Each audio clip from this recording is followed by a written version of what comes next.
Hello, everybody. Welcome back to the REDX podcast. I'm your host, Haley Johnson. So happy that you're here. Welcome back for those that are returning.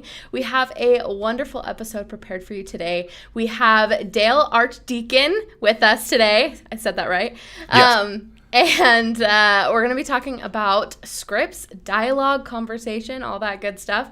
So you're in for a good show. But hello, Dale. How's it going? Fantastic. Thanks for having me. And listen, I'm a little bit giddy because, back in the day when I was selling real estate, grinding it out, REDX was my partner. It was my, you sleep with your rifle in the military. I slept with REDX because that was what got it done for me. That's what kept the bills paid and kept the lights on. So it's so exciting to be interviewed. It is kind of weird to get interviewed now at this point. I love it. I love that. And we're so happy to have you. Before we get started, I want to talk to the audience, people that are watching live right now. If you have questions for Dale as we get into our conversation, please feel free to put them in the chat. If you're watching on Facebook or YouTube or wherever you're watching them, make sure to chat them in, and my team will make sure that we get those answered in the next 45 minutes. But I think that's all for the beginning business. So, Dale, let's get started. Let's talk about where you started, how you got started in real estate. For people that don't know you, just give us a little bit of a background. Yeah, sure. So the funny thing is, I started out actually. I had no idea that I would be cold prospecting people, calling expires for sale by owners, all of that crazy. Like that sounded like the worst thing to me ever. When I went to college for art, right? I was going to be a designer, and I actually worked as a designer for about 4 years out of college. And then I was like, wow, all of this work does not come with more dollars. And I don't understand why that is. They just keep asking me to do more work, but not giving me more dollars. And I personally like dollars. I don't know about you. And I have always loved real estate though. So, even at that time I had invested in my first real estate investment property, like a triplex. And that's another horror story, but I learned some lessons there. I've done much better since. But nice. So I was like, wow, real estate, everybody's selling real estate. It's so easy. They have so much fun. They drink martinis in the afternoon, right? They work for a couple hours and they make hundreds and hundreds of thousands of dollars. I'm like, I'm going to go sell real estate. That's a great idea. Here's the problem. I had no sales experience, right? No sales training, no sales experience. And frankly, I was not exactly a people person. Okay. So super bad combination to jump out there and be like, hey, I think I'm going to give up this salary no matter how low it is. And I'm going to go sing for my supper. And by the way, I hate singing and I hate people. So that's good. Okay. Yeah. So that's the weird, crazy story. But when I got into real estate, and in fact, I actually started in mortgages prior to that, and then I transitioned into real estate. And, I realized really quick that if I had no sphere of influence, no sales experience, no leads, and no family with lots of connections, what else can I do? And I actually fell back on, somehow, oddly enough, the fact that I had worked in a telemarketing center part-time in high school, selling completely worthless credit card insurance to little old ladies who picked up their home phone back when people had home phones. Yes.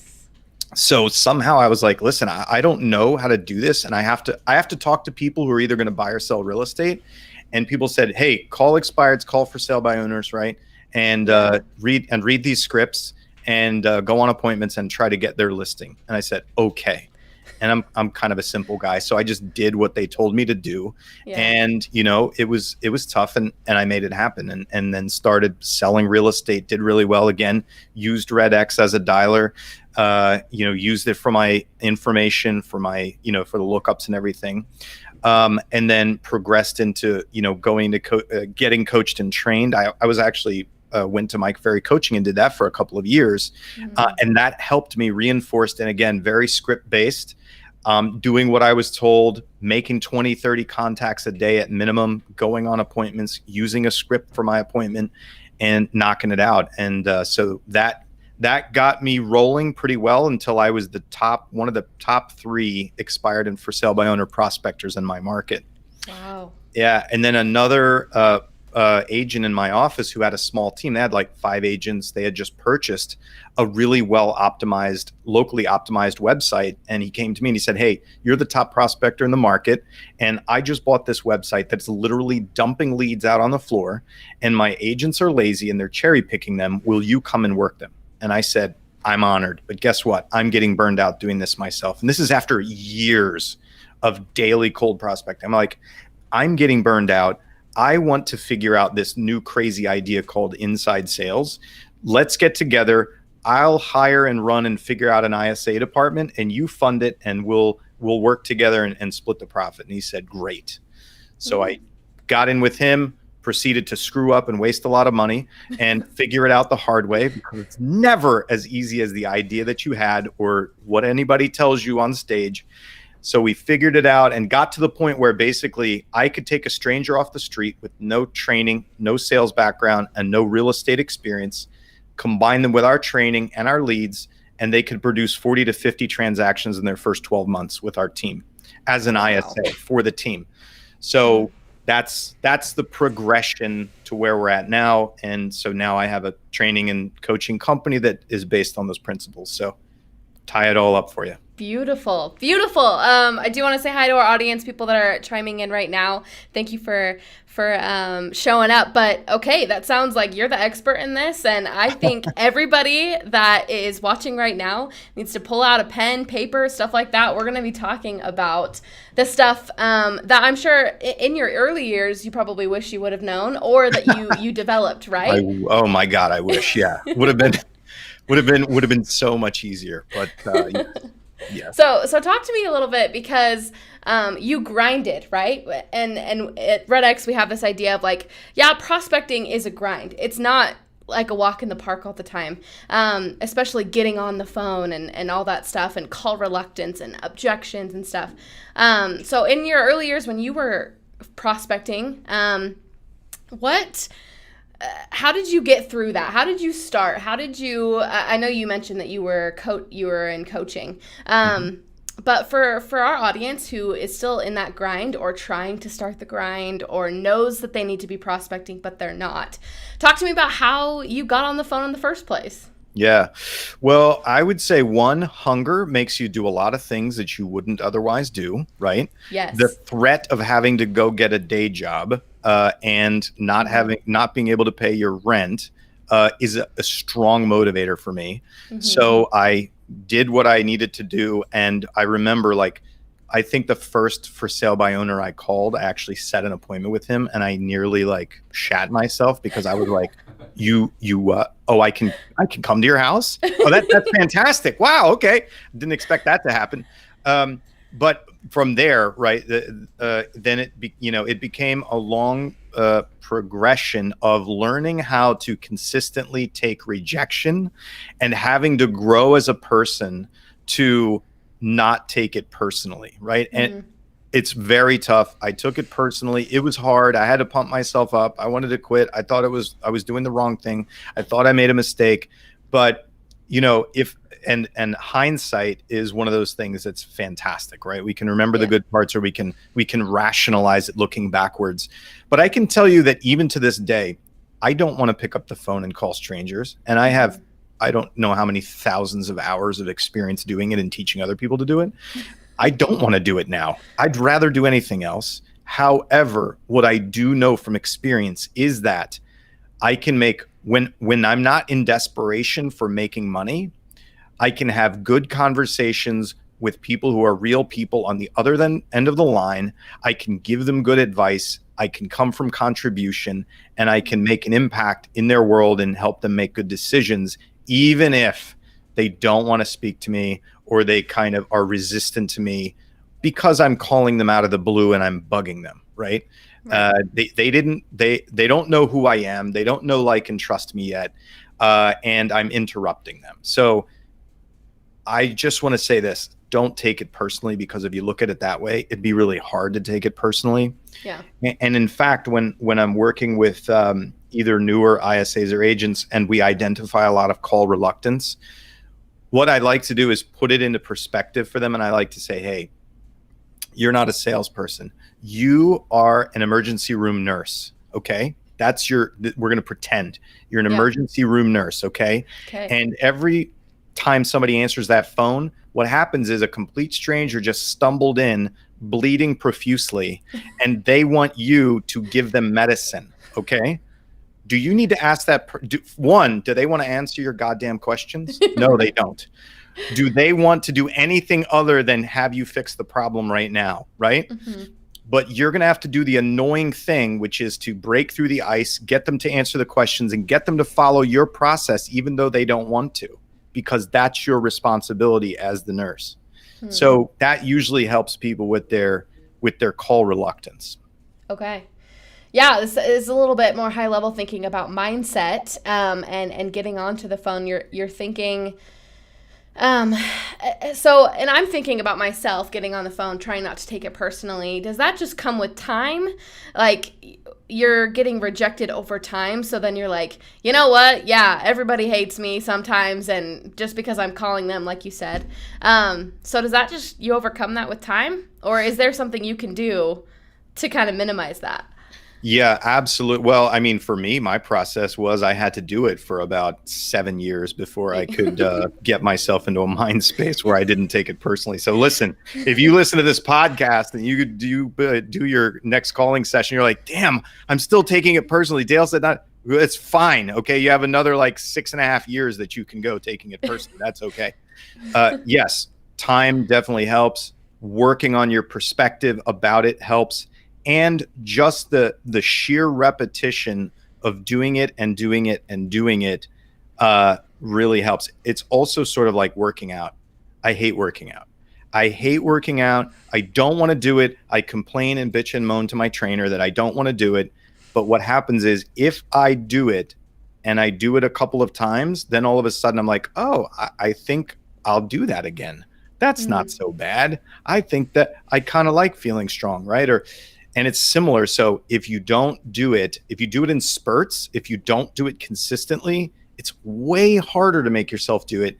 And it just becomes that nasty task that you don't want to do at all. However, if you do it consistently, like for years, I prospected Monday through Friday from 9 a.m. to 11 a.m. and then 3 to 5 p.m. if I didn't have an appointment. I did that Monday through Friday and then 3 hours on Saturday.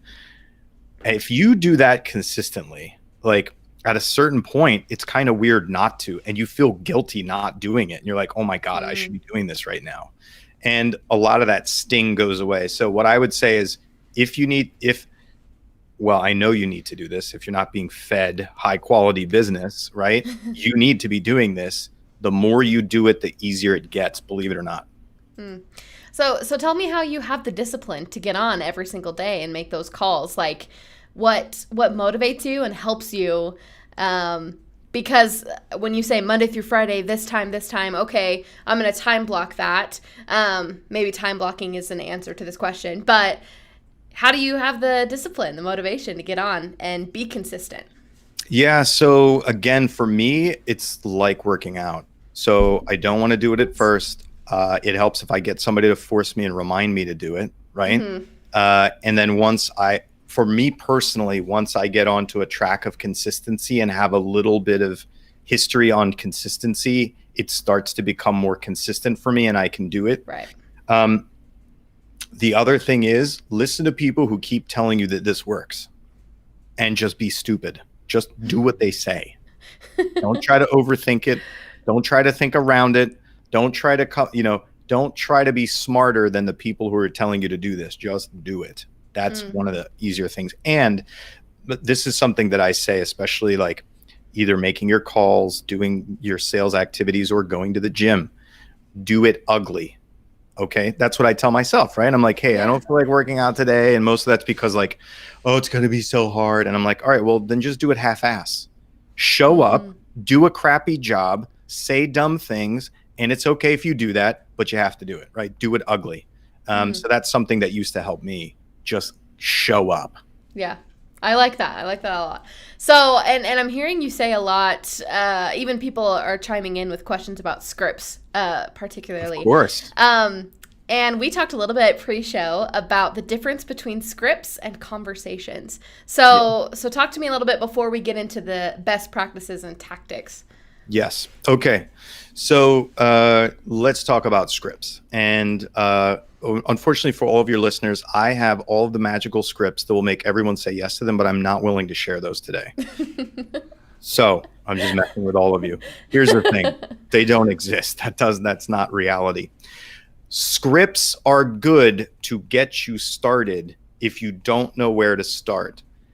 What a script does is, one, it gives you a structured way to enter a conversation with somebody. Two, it gives you a structured way to either position the conversation the way that you would want it positioned as a salesperson, or it reminds you the pieces of information that you need. And then it reminds you that the purpose of your call is to set an appointment, right?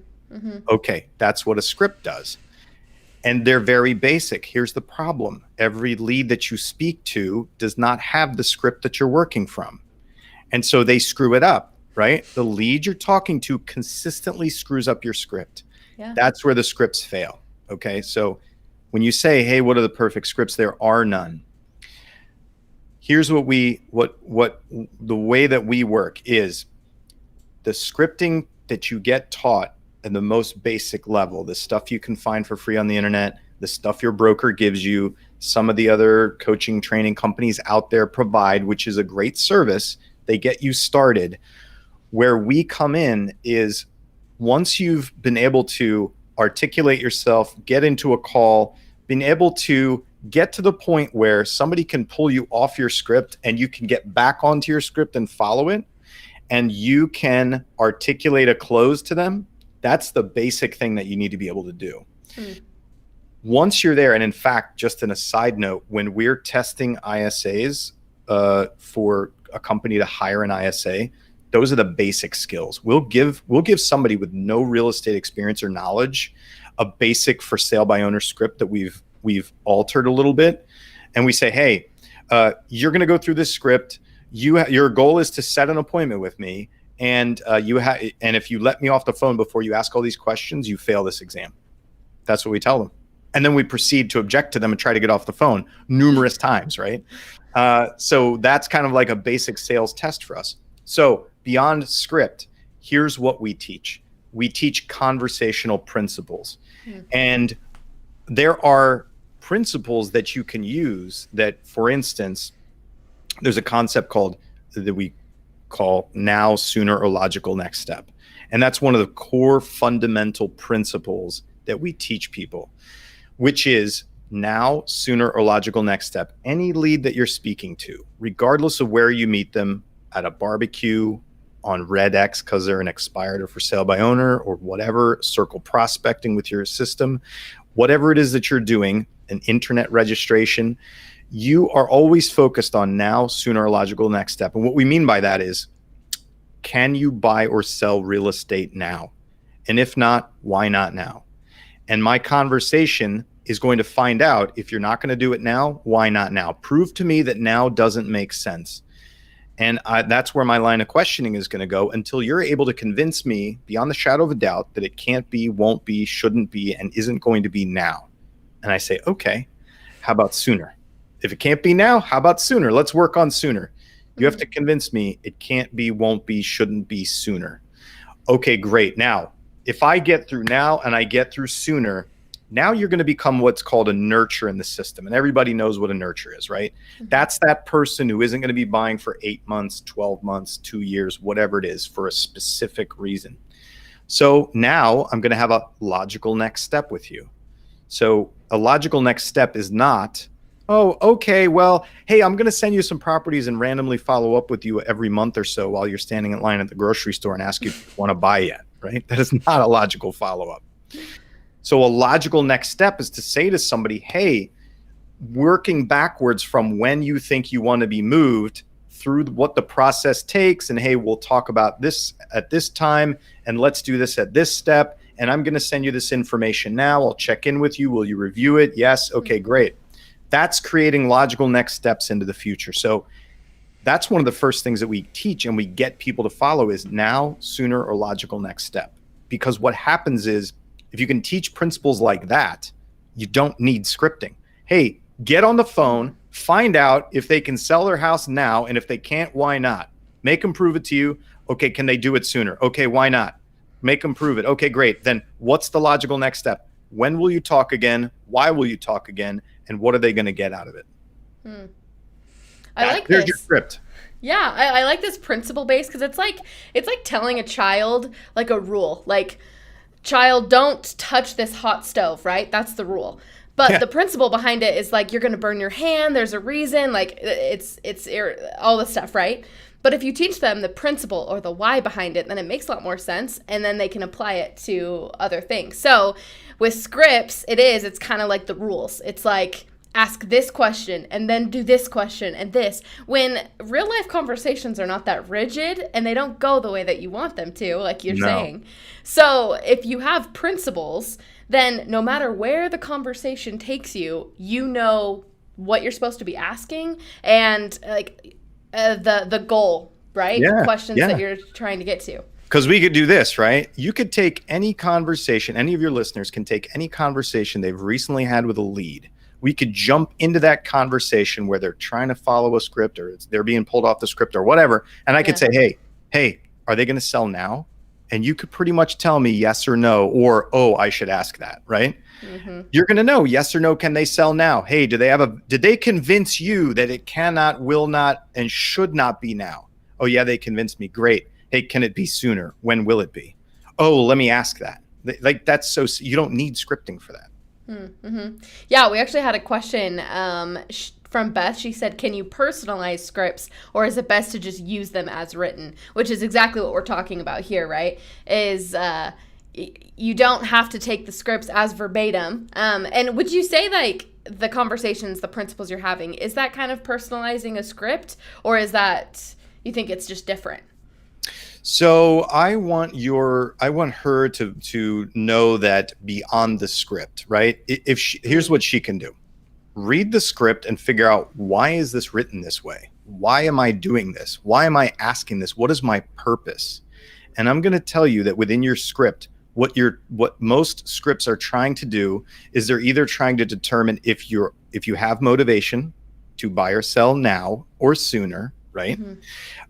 Whether or not you have a benefit to someone else doing something, or whether I can set you up to tell you about a benefit to doing something and then asking you to do something. That's what every script is, okay? So when you're talking about personalizing them, the most important things that you really need to nail would be the entry, right? How you introduce yourself. You do that consistently. And for us, we're cold prospecting typically people, right? So the basic principle there is announce who you are, tell them why you're on the phone, and ask them a simple question, right? What you want to know. And it usually circles around, are you going to buy or sell? Okay. Right. That's the entry point. So nail that down. Yes, you can personalize that a little bit, but that's basically what you're doing. The weird middle of your conversation with somebody really is figuring out, are you going to do this or are you not? And if you aren't, why not? Yeah. And so we can talk about objection handling next, but does that answer the question? Yes, I think that's great. I hope Beth, if she has anything else to add, she can chime in. So, okay, yeah, then let's keep going. Principles, objections, I'd love to hear. Yeah, so objection handling, we like to teach it like this, that every objection that you get from somebody, and I'm not talking about the initial blow-off objections like, hi, this is so-and-so, how are you? I'm not interested. That's a knee-jerk reaction, in which case you're just going to ask a simple question like, what are you not interested in, right? I like that. I mean, listen, I don't know what you're not interested in. Don't let me assume what you think this conversation is about. You tell me. Yeah. So when we're talking about objections, those are typically someone saying to you, I'm not going to do what you want me to do when you want me to do it or who you want me to do it with, right? That's an objection. Yeah. And we figured out that objections are made up really of three parts. And the three parts are their perspective, their process, and their outcome. So somebody objects to you. Their Perspective is what they think they know, or what they heard, or what they actually experienced themselves, or what their neighbor told them, or what they saw on TV. That's their perspective. That informs their process. And their process is what they're going to do, or what they're not going to do, or when they're going to do it, or how they're going to do it, or whatever. And that they're going to follow that process because they believe it's going to achieve a certain outcome or outcomes, right? It's what they're going to gain or avoid by doing it, okay? So that's what an objection is. And so when I'm talking to somebody and they object to me, I'm not going to sell now. I'm not going to sell with you. I'm not going to sell for that price. I'm not going to sell in this market. I know you have some kind of knowledge that is causing you to tell me what you will or won't do because you believe you're going to gain some or avoid something out of it. Right. So basically, I'm going to take my line of questioning because I want to understand it like you understand it. So here's the part where you have to be the most arrogant person that you've ever met. And I don't know if you've seen my hair. It's pretty amazing. You don't have hair like this without being arrogant, right? So I think that I know better than every lead that I talk to. I'm so arrogant that I believe I can solve everyone's problem better than they can. But I have to understand it like they do in order to solve it better, right? Yeah. And when I say solve better, hopefully that includes doing it with me when I want you to for the right price. Or exactly. Whatever. Yeah, exactly. Yes. So I have to understand it like you do. But that means I have to understand, what do you think, or what do you know? How are you going to do or not do? And what do you think you're going to get out of it? What are you going to gain or avoid? Is it for more money? Is it for bragging rights? Is it to avoid a difficult conversation? Is it to protect a relationship? Right? Is it to procrastinate because you're afraid of making decisions? Whatever it is that you're going to get out of that, I have to understand it, because then once I take your objection, really at the core, if you think about it, that objection, literally, somebody who's saying no to you based on these certain factors is actually saying yes to a different set of factors, right? Yeah. Would you agree to that? Yeah. So if I'm like, okay, great. Well, you're saying no to whatever that certain set of factors is. Let me understand what they are, see if I can mix things around and see what you're actually saying yes to. Because if you say, no, I won't do it in that time frame or with that person or in that certain circumstance, you're saying it has to be this other person, this other time frame, or this other certain set of circumstances. Right. Once I understand how you're looking at it, then I can take it and I can say, oh, okay, got it. Well, now I figured out what you're saying yes to. How can I manipulate this and change these factors around to something that will still achieve the same outcome for you, but do it differently? Does that make sense? Yeah, it does. Okay. Let me give you an example. Yeah. Real world example. Okay. This is probably the hardest objection that you're going to get. Let's go with, I'm going to list with my family member because I love them. That's the one I thought of. They're amazing, right? Yes. You know, most of the time you aren't going to have a snowball's chance in hell of winning that one, right? No matter what you say, no matter what you do. But here's the thing. Now, somebody's saying, I'm going to list with my family member because they're amazing and I love them and blah, blah, blah. There's a lot of different things that could be going on there. So you do your discovery, and what you find out is that really they're going to list with the family member because they know, like, and trust them, and they want to protect the relationship that they have with them. Yes. Right? So basically, let's say I talk to you, I find these things out from you, and that's exactly what's going to happen. Now, this is probably the strongest chance that you're going to have to present it in a different way and get even a possible opportunity out of you. Yeah. And that would be something like, wow, that, you know, all of that makes a lot of sense. And of course you want to work with somebody that you know, like, and trust and have a deep relationship with. And, you know, that's really important that you have somebody on your team like that.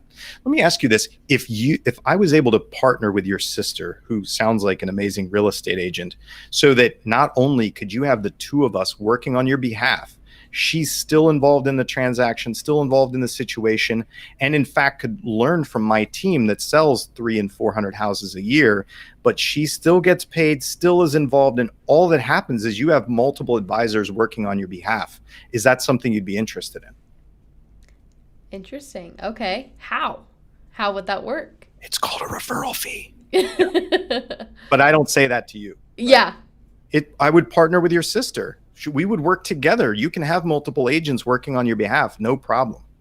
Hmm. Yeah. Okay, great. So is that a script, everybody? That's not a script. Yeah. Do you know what that is? That's taking what you said you want, and we set it up where you have a great relationship, you know, like, and trust her, and you want to protect the relationship. All I did is I figured out, how do I do that? I keep her in the deal. I make sure she gets paid, right? That's it. I make you right. You don't have to be wrong to want to use your sister. Absolutely. Let's keep her involved. And this is a principle we teach also.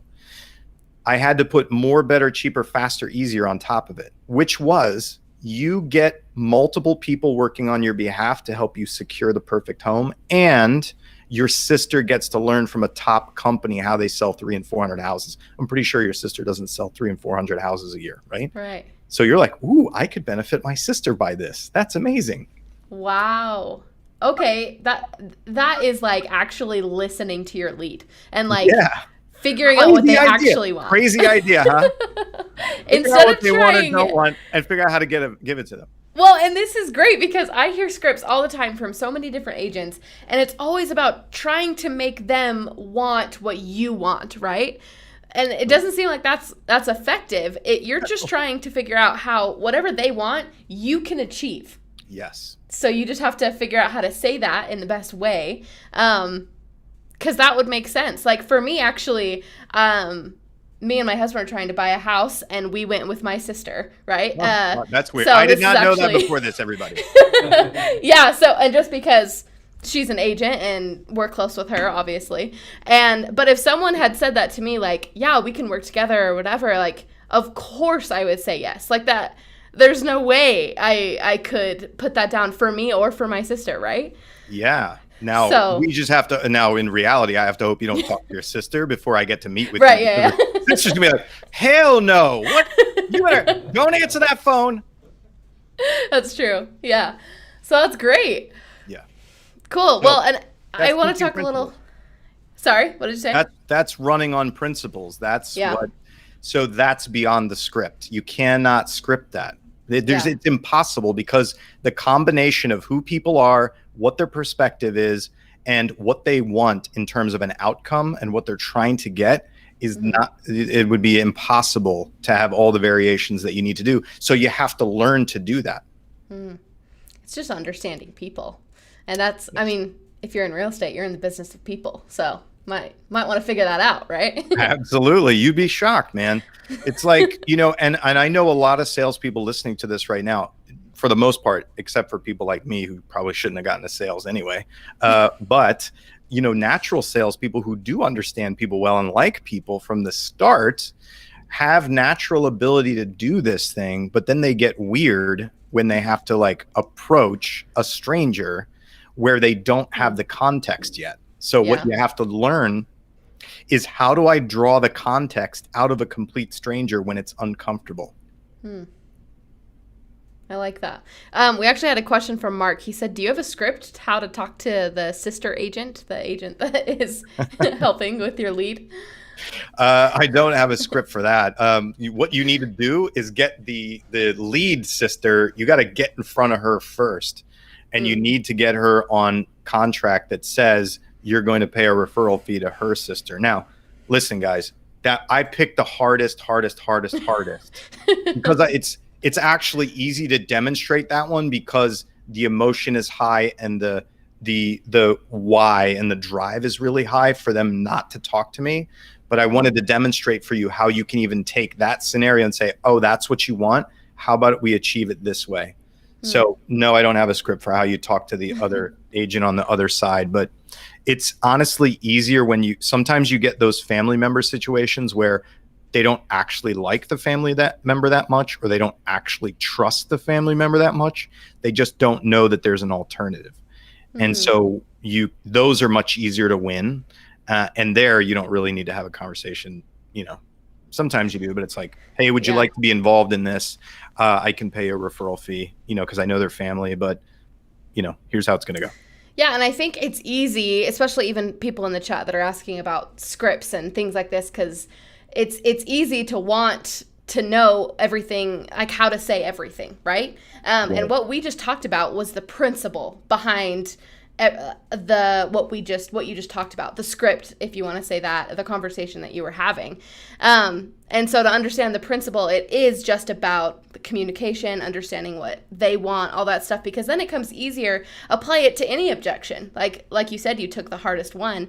And I have people saying like some objections, but if you apply that same principle, then there's no objection that will be new or surprising or whatever if you're focused on what the lead wants. Can you read a couple of the objections that they're posting? Yeah, so Salma said, if I sell in this market, like a seller is saying, if I sell in this market, what else is out there? I might not be able to get into a home because of low inventory. Okay, so yes, she's absolutely accurate that she might not be able to get into another home. First of all, recognize that, okay? So when you're talking to this person, that's a real possibility. And so part of this is qualifying the lead, which is, will you do what you have to do to get another home? And how important is it to you to get into another home? If you're in a tough market right now where there's exceptionally low inventory, listen, you have to re-qualify what is an A and B and C lead. And an A lead will basically, in some markets, cut off an appendage to buy a house that checks one box out of 10, okay, on their list. It is not the person who's like, oh, it has to be perfect for me in order to make a move, or I'm not going to take it. I don't like the color of the drapes. That doesn't happen anymore in some of these markets. So that's a requalification. And let's say that they say, hey, I don't know that I'm going to be able to get into another home because of the state of the market. Totally understandable. So what you want to do, what they're telling me is, if I can be guaranteed that I can find the right home to move into, or even secure a home to move into, I will sell, right? That's what they just said. Okay, good. So how do we structure it to where we can make sure that can you make sure they're going to get into a house if they're willing to pull the trigger, they are overqualified, they're able to compete at a high level in multiple offer situations? The answer is yes. Yeah. And that they're willing to do what they have to do.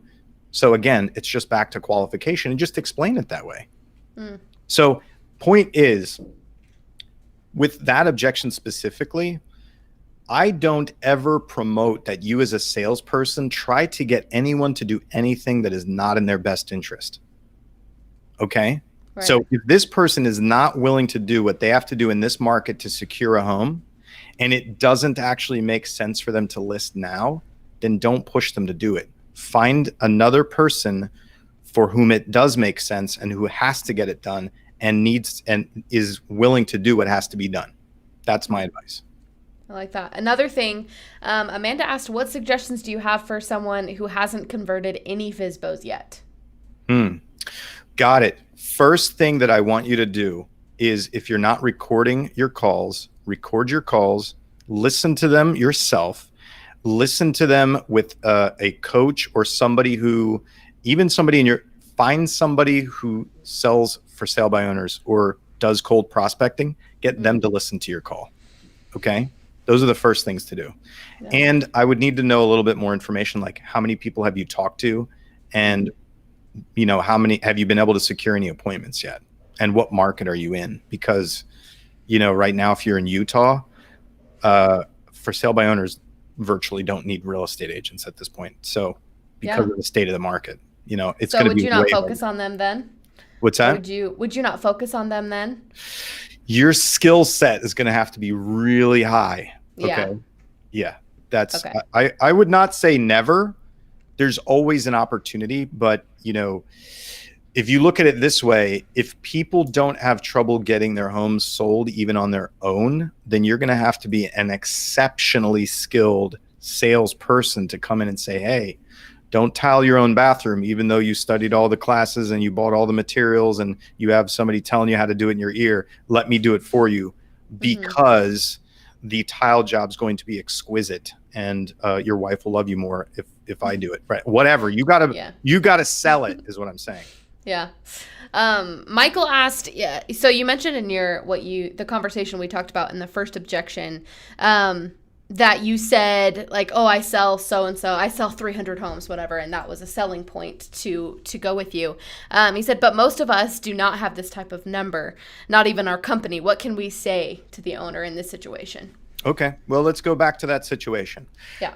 So how can I benefit the sister? That's really all that I'm looking to do, right? Or how can I overly benefit you, or how can I also benefit the sister, if at all possible? So let's try it another way. Hey, you know what? That's fantastic that, you have a great relationship with your sister. And of course you want somebody in your court really helping you out. Let me ask you this. If I was able to partner with your sister so that I can take on some of the workload, because I'm sure she's busy, and you get two really sharp professionals out there searching for the perfect home for you so that you can actually get a good deal in this tough market. Is that something you might be interested in? Still same benefits. Still helps the sister, helps the lead. I still benefited your sister, right? Yeah. Your sister's involved. Your sister gets paid. I alleviated some of the work off your sister's plate. So do you understand the principle? All I'm doing is, how do I help you protect the relationship? How do I help you keep somebody that you know, like, and trust? And then the more, better, cheaper, faster, easier is, what does your sister get out of it? Yeah. I like this. Principles make sense to me. So I love this.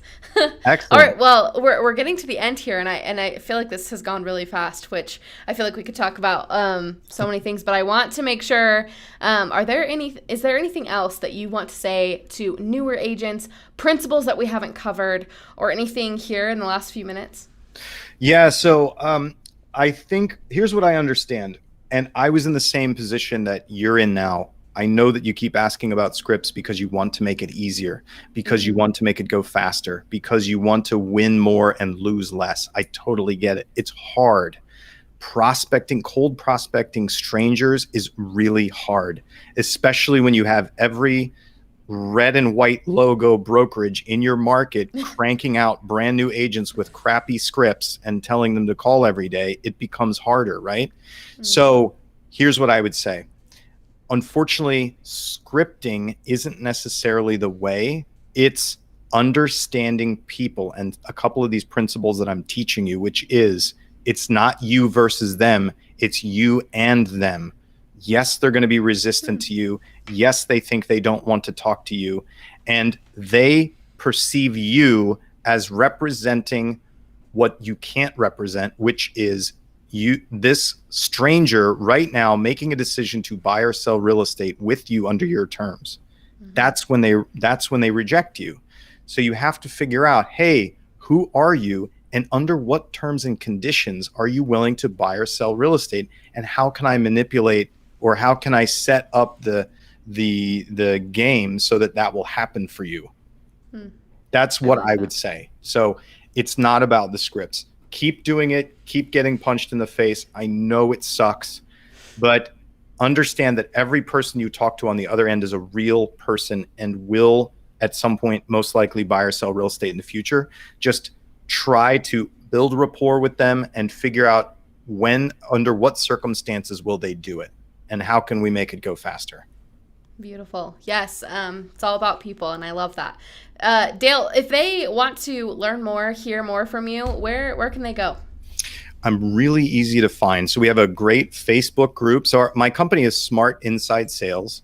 If you just go on a Facebook and look for us, we have a really great Facebook group where we have a lot of great training and free information. We also have a training course called Conversion University, which you can find on our website, which is smartinsidesales.com. And surprisingly enough, I'm Dale at smartinsidesales.com. So super easy to find.